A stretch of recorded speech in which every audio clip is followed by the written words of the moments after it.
This video is sponsored by Alpha Draft, where you can play fantasy esports such as CSGO, and they did have the major, and they usually have ESL Pro League, Face It League whenever that's on, so there's plenty you can play there. I haven't got too much time for antics. I've only just finished the major, and it's a very serious topic to be discussed here, which is that Luminosity, the Brazilian CSGO team, won the major, won MLG Columbus, the 8th CSGO major, making them the first non-European team to win a major, and in some respects, making them the world champions. This is different from the #1 team in the world because, I mean, Fnatic retains that title since they did win 6 titles in a row. But they're the world champions as much as this is the world champion for Counter-Strike. And we're lucky that we have 3 of them in a year. I prefer that to having 1 in a year, certainly. And what's interesting about their victory is that it's not just a victory that's self-contained within this tournament. Like, it's not like within this tournament they're a team that put things together and players got better than you'd seen them play in the past, or adopted to a role that they hadn't, or they had one key victory over a certain opponent in the, like, for example, Team Liquid's run to the semi-final. No, this is a story that in all layers ties back to the history of this team and the genesis of how it became a team and then became a decent team and a solid international team and then one of the best teams and now a major champion. And that's what's beautiful about it. And what makes the story special, in my opinion, because it reminds me of this old quote. I forget which philosopher or whatever said it. It said, your character is your destiny. And it's the notion that who you are as a person, the person that you become, what you've worked for in your life, the things you've defined as your core values and your morals and the principles on which you live your life and decide what to do, that's going to decide your destiny and where you get to in life and how you approach certain situations and how you overcome difficulties or what troubles you and what successes you're going to have. All these factors play a part. And so, you know what, when teams win a tournament like the major, where there's all this pressure and the draw matters and the maps that you allow, and it'll come down to 1 or 2 rounds in certain games to get you through a game that might get you to another match, which might be easy for you, but you would have never got there if you'd have lost a certain round. In these scenarios, you know what, the best team doesn't always win. You know what, the right team doesn't always win. If you want to talk about the team that was most suited to, or even on paper would win. But you know what, in this particular scenario, when you consider the storyline that went on, and the things they had to overcome, there are senses in which you can certainly say Luminosity was the right team to win, not least because they play beautiful Counter-Strike. And the one thing that I praise above all other things and value above all other things in Counter-Strike is beautiful Counter-Strike. And I love beautiful Counter-Strike in all its forms because actually every aspect of Counter-Strike in its own unique way can actually be beautiful. You can have great individual players. So obviously we had players of all different roles who shined in this tournament. And great individual players doesn't mean just the stars, but stars are certainly one part of it. And so when you talk about stars, we're talking about stars carrying players like coldzera who are able to be the backbone of your team. And okay, other players can play well, and other players have to do certain things on certain maps or in certain 1v1s or 2v2s or certain matchups on the map. They have to have a certain level of success or play within the system or communicate well, but you want that star carrying. And that's what happened with coldzera here. You have supports who facilitate the unit. So Taco sometimes actually had to facilitate the unit by out-fragging others. He had maps where he dropped 30, he had maps where he had 20. During the game against Na'Vi, yeah, everyone else in Luminosity was up to the 20, 25 or whatever, and he was right there with them. He wasn't letting the team down. It wasn't like this was a team where in the past, it has been the case that sometimes it was just Fur carrying early on, and then it was coldzera when he came in, and then Fallen joined him. And then you know what, Fur had a good tournament again, and FNX would win some clutches. In this tournament, they had a number of games actually where the fragging was very even, and suddenly that whole thing of like, they're not one of the most skilled teams. Okay, overall, maybe they aren't. You take a team like Fnatic, you take a team like Astralis, even Na'Vi to agree, these teams are insanely deep in terms of skill. Okay, you put them every day of the week against them, Luminosity probably just in terms of pure skill won't match up man for man. But at this tournament, doesn't matter because it did. And then the key matchups and the key matches and the key maps, Luminosity was right there in terms of skill, and they weren't being outskilled. Then you have to add in, we're talking about execution. It's one of the most beautiful aspects of Counter-Strike. It's all well and good to have fantastic CT sides and to win off great skill and to have a style that carries you and great people in all the roles. I mean, we see all these things with Astralis. We see them in differing degrees with Envious. But when you can execute on the T side, when you're executing on the T side with real tactics that you've planned and you're tweaking a little bit and you know what you're doing and then you know what went wrong and you can adapt to that, this is one of the most beautiful things you can observe if you enjoy the game of Counter-Strike. And Luminosity obviously has that in a massive degree, to a massive degree rather. Who doesn't love to see on-the-fly tactics? So yeah, Luminosity has the playbook and they study people, but then you hear these stories. I mean, Fallen said after the final, he said actually in the final, in some of the old overtimes, it was coldzera who's coming up with stuff. Like he was making a suggestion, let's do this. And if it made sense, Fallen gave it the green light, and some of these little tweaks they made were able to throw Na'Vi off, and were able to get them key rounds or to get them in a favourable situation from which individual plays or team chemistry might win you the round. You want to look at CT side, you want to see great individual plays, obviously, where the skill comes into play is often on CT side, where someone can make something of what was a difficult situation, or multiple enemies attack him, he takes down one or two, and they smartly positions. You see that all the time. You especially saw it in all the Mirage games that these guys played over the tournament. You saw it in some of the cash games they played.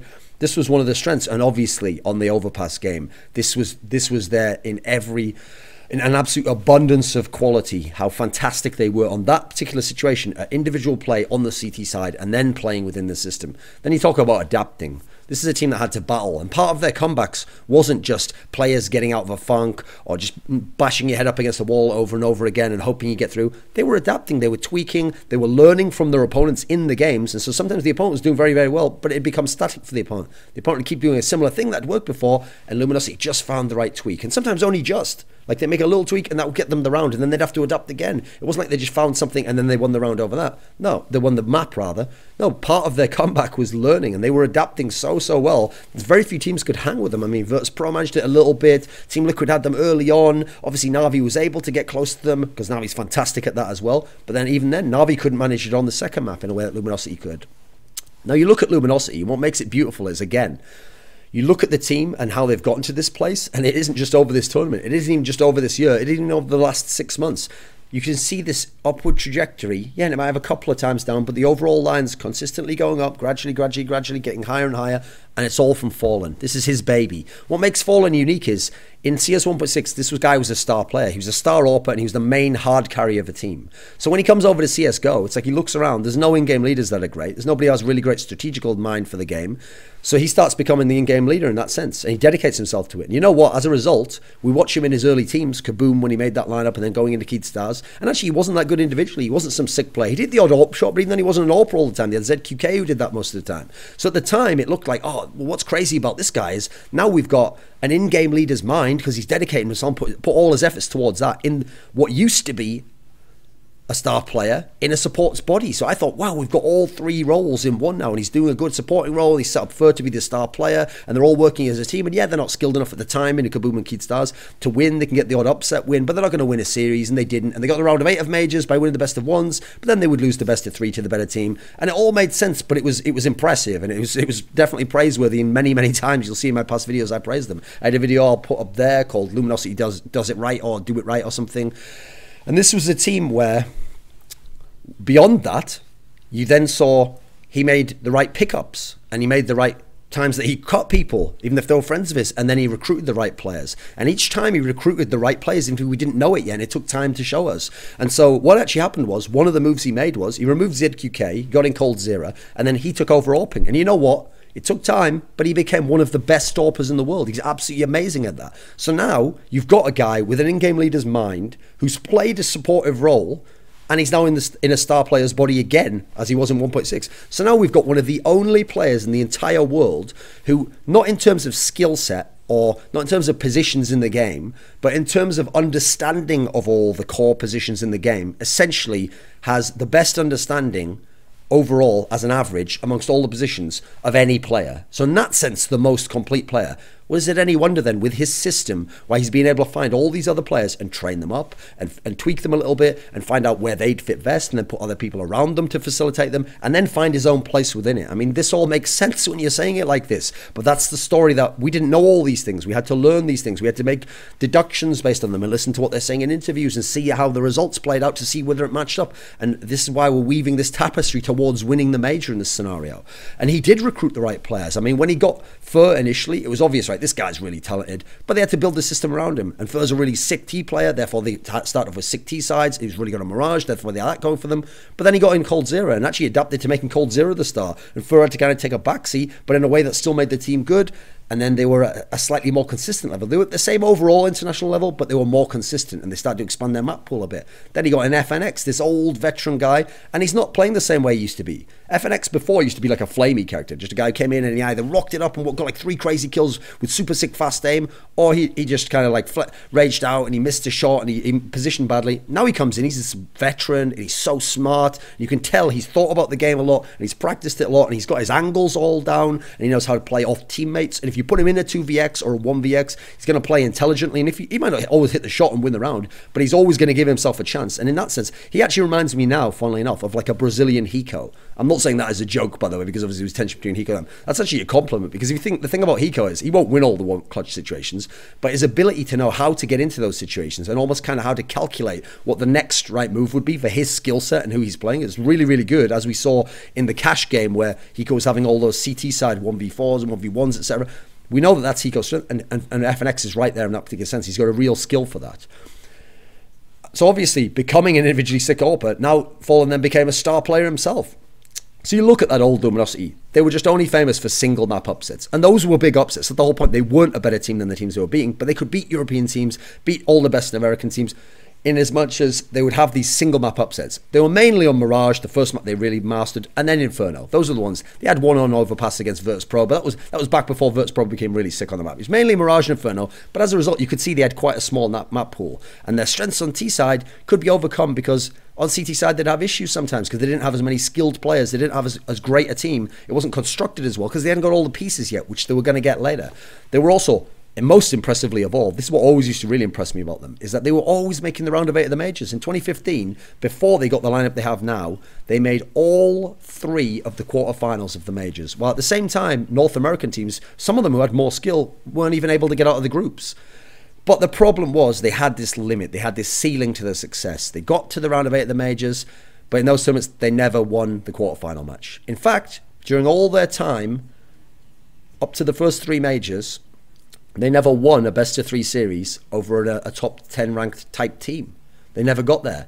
And after the major, they went to CEVO Pro Season 8, and they actually managed to win their first one, but it was against Titan. And at the time, Titan was a bit lackluster, and they were only just on the return path to starting to get decent again. And they won the first one there, and then they actually lost a best-of-3 to the same team in the same tournament in the lower bracket. And so that kind of nullified it, and you were like, I guess it's going to be a while before it happens with this team. And then you looked at the nature of their wins. It would always be close wins. They'd really have to grind it out. They'd have to play phenomenally. They'd have to get everything out of everyone. And then they'd just win narrowly over the top team. Or in the second map of a series or another time facing another top team, they'd just get smashed completely. All those factors wouldn't be there. And so you looked at it and you were like, great team to watch, so much fun to watch, so exciting. You can't help but cheer for them in as much as how are they doing this against teams that are better than them? But how are they ever going to get better than that? They made more roster moves, and not only had they just found this star player in Cold Zero and made that work and moved Fallen over to being an AWPer, and that was starting to work, but now they get in FNX, and now he's added this clutch factor.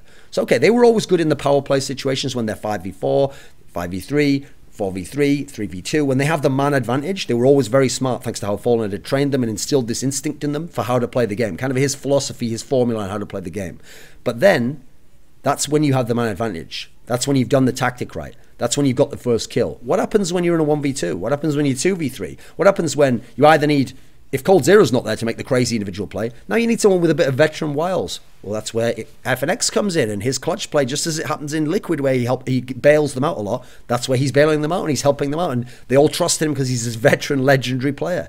And then you bring in Taco, and okay, yeah, he's playing the supportive roles first. And actually, first of all, let's be real, first few tournaments, he did pretty poorly, actually. The rest of them are doing wicked, they were doing awesome. He would have the odd round here or there, but he also had a lot of mistakes. You could tell this guy had never played international lands. He had a lot to adapt to, a lot to learn from. But you know what? You've got to give him credit because he did. Like, he started to improve. Now, he's never going to be the best player in the team. He's never going to be a world star. He's not that type of player. But he's playing his role, and he's playing his role and fragging sometimes, still not amazingly, but he has games that are very good. And more importantly, he now fits within the system more. Now you don't see those key mistakes by him that lose the round. He'll either make plays or just do okay, and sometimes he's playing some godlike player who'll beat him okay. But it doesn't cost his team the game. That's the important thing. And he contributes and he's within the system. So as a result, there's now no leaks in the ship, right? Yeah, they have maps they're not good at. Yeah, they have times where sometimes the tactic doesn't work. They have times where they miss a shot. They have times where a better opponent or a more skilled opponent or a better tactician, sometimes in the case in the past of Na'Vi, beats them. All these things can happen, but they're playing the right way. And when you play the right way and you consistently put yourself in those favorable situations and you play an efficient, effective, intellectual way, then you are going to find success as long as you keep working at it. These opportunities are going to come, and eventually you're going to be able to make the most of one of those opportunities. And so then we have this new Luminosity in this era. And now this is a team that's making the semis or the finals of like every tournament. The only one they didn't was the ESEA Pro League Season 2. Other than that, they're either making the semis of the tournaments with all the teams there in general, or they're making the finals of the tournaments that have like not as many of the great teams, but some of the great teams. And obviously by IEM Katowice, we can see that they're close to being a world champion type team, but there's still something missing. And if you remember, this is when I made a video, I'll link this up here. It's called Luminosity has peaked. And the key thing about this video is I do say at the beginning, this is a team that can win the major. I say this is one of the best teams in the world. I say it's actually a team that's only bested by Fnatic and Na'Vi. So for me, they were #3 team in the world. But the reason why I said they'd peaked, and this is actually what I think changed in this tournament, is because, first of all, so much of the game relied on coldzera, and he fell off for some reason at IEM Katowice. We'll never know why. I don't know how to speak Portuguese, so I can't ask him. I haven't seen any interviews about it, and that raised questions, because on one hand he fell off, but then cause Taco got better, you worried, did they change up the roles somehow? Did they do something different? Is the reason Taco's doing better because they helped him go his game by putting him somewhere else, but that's cost coldzera? We didn't know at the time. That could have been the case. I've seen this happen in teams before where they've given up something from the start to give it to the weaker player, and that's sometimes cost the team, actually. So that was a concern for me, because I knew they needed coldzera to be this star championship team, as I mentioned in the video, by the way. But there was another factor. coldzera had been good. He'd been very good. He'd even had consistently good performances. But you know what? He hadn't had a god tier performance yet. He was still lacking that really incredible LAN. The kind of LAN where you just dominate entirely. The kind of LAN where you're the best player in the entire LAN. And all the other great players are there. And at the end of it, you can literally put your hand up and say, you know what, I'm the best at this whole LAN. Well, you know what? In those past Super Sick tournaments, it was actually quite fair to say this guy's a really consistent player. He's a good player. He's a top 10 player in the world. This LAN here, you look at the sheer amount of frags he was getting every round. You look at the consistency of map to map to map of the frags this guy is getting. Then you look at the differential for the overall LAN, and you look at his damage stats. This was the best LAN he has ever played in terms of an international LAN. This was the first time coldzera legitimately was like a best in the world type candidate, a top 5 player in the world level guy. And you look at the tournament, it's not just because they won the tournament. In fact, actually, if Na'Vi had won this final, as long as Cold had played the same way, I think I would have voted coldzera the MVP of the tournament, much like I voted Guardian the MVP of DreamHack Cluj-Napoca, even though actually Na'Vi lost that tournament, because he played fucking amazingly. It's the same with coldzera. He did take his game to another level. That's one thing that changed in this tournament. He had the consistency and these huge games that we didn't always see from them in terms of map to map to map. And as a result, he's this crazy backbone. The old team, part of the reason I said they peaked, is they only kind of were strong on 4 maps. They had another 2 that were kind of questionable. What were those 2 maps? They had Cash that were questionable, and actually in history, they'd kind of been a bit weak on Cobblestone, actually. The other 4 maps, they were great on. Obviously, they're sick on Train, on Overpass, on Mirage, and on Inferno. Those 4 maps are great, but they've only got the 4 maps, and when you're going against teams like Astralis, or you're going against teams like Na'Vi, or teams like Fnatic, we know there's problems can happen there. We know if you're going against Virtus Pro, they match up very well, and as a result, it's a great round of 8 series. So would they be able to win it? Well, what do you expect? In this scenario, they were able to do it, and they did it on those maps. They did it in crucial situations on those weaker maps. It wasn't that they just got Mirage every single series. It wasn't that they just got Overpass and Train. They didn't get some of these maps sometimes. They didn't get to play them. It was mainly working on these harder maps that got them to the point where they were able to win the tournament. You look, it was the Cobblestone game against VP that really sealed the deal for them. It was the Cash game against Team Liquid that was so important to them actually being able to win that series, as opposed to have to go to a 3rd map, and then who knows what might happen there, and who knows if they're able to battle back, and who knows if people like Simple and Higo have an inspired 3rd map and suddenly they're not in the final. You look at the players these guys have. coldzera had one of the best tournaments of his career. I'd say easily the best. For right now, I mean, we can start talking about this guy as maybe being a top 5 player in the world, because you add in the performance perform where he's got now, it's hard to see him just going to a lower level. He looks like he's got it figured out now. He's won the biggest title you can win, and he was the carry every step of the way. One of the best players in the world. You look at Fallen, his AWP had an incredible impact, and it was still in the same way. Like, what I love about this guy is he's never going to be the best AWPer overall, I think, because players like Guardian usually have a bit more like stability to their AWPing. You have other AWPers who are very good, but the way he uses the AWP within his tactical system, it just makes sense. Like, he's going to gain something from it. He's going to use it in a very specific way. And when he goes against the godlike AWPers, he doesn't just go straight and go to they don't just both go to the same AWP spot on the opposite side of the map and take these shots at each other. He'll like pick when to take a shot at them, or he'll set himself up using a teammate, or he'll take an odd position, so then he has the positional advantage on them. It's like he understands and doesn't have the arrogance to just think he's going to outshoot everyone. Knows how to actually beat people using his brain, not just his skills. When some of those godlike individual players, they are so skilled that they just take the shots. They just go out there and they run out, much as Simple does. They just run out, take any angle they want, no matter how crazy or wild it is, and they know they can hit the shot. He doesn't have to do that. He plays within himself and within his team. Then you look at Fur. Now Fur, rightfully so, looked a bit out of place when Cold Zero came, because suddenly he was just an okay player. He wasn't the star player anymore. He wasn't the fur god.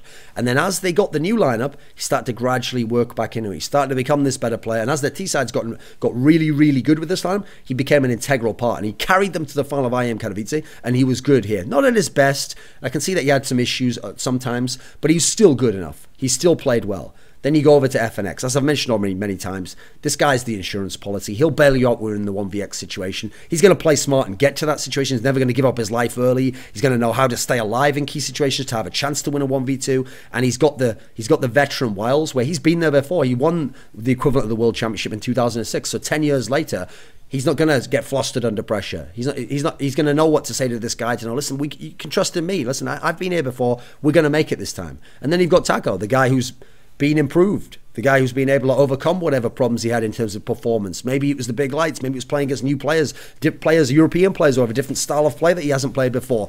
I mean, even if you're a good player, if you're going up against people who are the best players in the world and they have no problems on LAN, they're going to exploit you, they're going to abuse you. And if you play teams like Na'Vi, who this team famously used to lose to, they're going to figure out where you play on the map and the mistakes you make, and they're going to, you know what?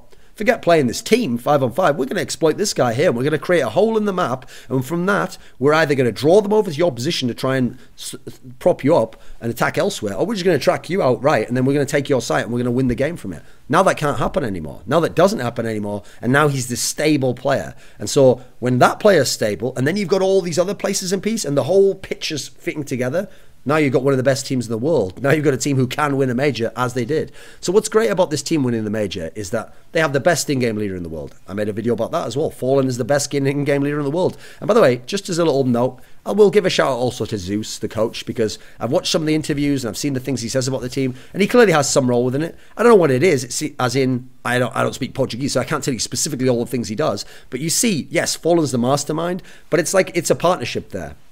He's there to give advice to Fallen, or he's there to give him a little detail, or he's there to give a piece of information that maybe Fallen makes a sick call from, or to suggest something he's seeing from his outside perspective. So actually what they're doing there with their coach in-game leader thing is that whole thing with whether you got Starix, who's a fantastic in-game leader who stands behind, they've got both things going on at once. Like that's how they're getting the partnership. That way they work together, having the brilliant in-game leader who's feeling the game, but then someone outside the game, a second pair of eyes, giving you info, someone to talk with, someone to bounce something off with. Is it any wonder why their tactical basis is only rivaled by a team like Na'Vi? And they're one of the best in the world at it. And they're better than Fnatic, Envious, Astralis, Virtus.pro, all these other teams who've been fantastic T-side teams at different points in history. So when the best in-game leader wins the World Championship, the major, that feels right, yeah? That's what we want to happen at some point in time. It feels satisfying because he's the best. Then you look, the hardest working team. Now, yeah, I'm including some different players here because when they were Kaboom, when they were Keydstars, some of these players were different. But all the players that were involved in that process worked incredibly hard, tirelessly to some degree, trying to improve, battling, sometimes hitting the same wall over and over again, thinking, oh, I'm never going to get past this. Like maybe those players are just too good. Maybe because I don't live in Europe, I'll never be able to practice against them so regularly. Maybe I don't get to go to as many tournaments as them because I don't have as much support. And by the way, let's just give a quick shout out to Flusher, because remember, they wanted to go to the qualifiers for ESL1 Katowice in 2015. And who was it who helped them out in terms of the money there? Flusher donated some money to help the team go, and as a result, they were able to go, and that was part of what kick-started a lot of their story. They'd already had the little upset at MLG and then ClutchCon at that point in time. So you've got to give him a little bit of credit in that sense, that he helped them out with a little bit of an opportunity, but then they took full advantage of it. So for me, they're one of the hardest working teams when you look how they've improved and the consistent way in which they've improved. It's like they just improved a bit and then slacked off a bit and then went down a bit. No, they've consistently kept going up and up and up, and they've shown hard work pays off. They're the team that plays for each other. Like I mentioned when I was going through all the players there, it's not like they have the selfish star and then they have like one player who has to do way too much on support, and then they have some players who are like here and there, and on certain maps they play well. This guy Rage is not. Amazingly, considering what fiery people Brazilian people are in general, we've seen even some of these guys themselves in Twitter battles or in scenarios that have happened in LANs. Yeah, things have gotten out of hand and they've acted a bit crazy. But in game, that doesn't seem to happen. They don't seem to get rattled in that same way. This is a team that plays for each other. So again, feels satisfying when a team like that wins. They're also the most improved team, clearly, over the last 15 months. They improved, getting a new lineup. Every new lineup improves. And now when they've got the right pieces together, which happened late last year, they're obviously the most improved team over the last 6 months, and they're a fantastic team. They just won the major. They're also the best tactical team. I mean, you could certainly make a case for Na'Vi because Navi has extremely fantastic execution. But I think Navi's a little bit more set. Luminosity has the set approach, but then it seems like they draw in a lot of influences, and then they figure out how to kind of steal that tactic, and instead of just doing it, they make it their own. They add their own little twist to it, their own little flavor, and sometimes that can be an adaptation in the game, in that moment. That's what's most impressive. They're certainly one of the most innovative. You can't deny that in terms of what they've been able to learn, and now the maps they've been able to find success on.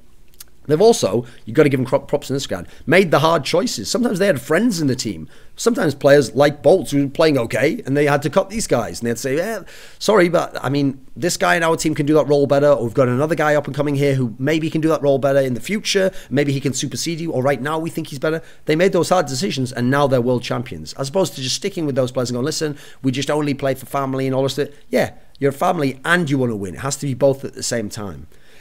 They're also the first non-European team to win a major. That's not some small matter. No non-European team had ever even made a final of a major before. They made the final and they won on their first instance.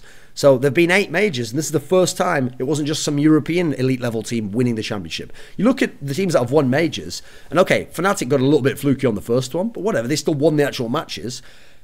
NIP got a bit fluky in as much as they were off the boil at the time. They had some amazing cobblestone runs. Most of the teams that have won the majors in history, though, were the best teams of all time. These are the teams that, they aren't in the top 10 just because they won the major. It's the other way around. They won the major.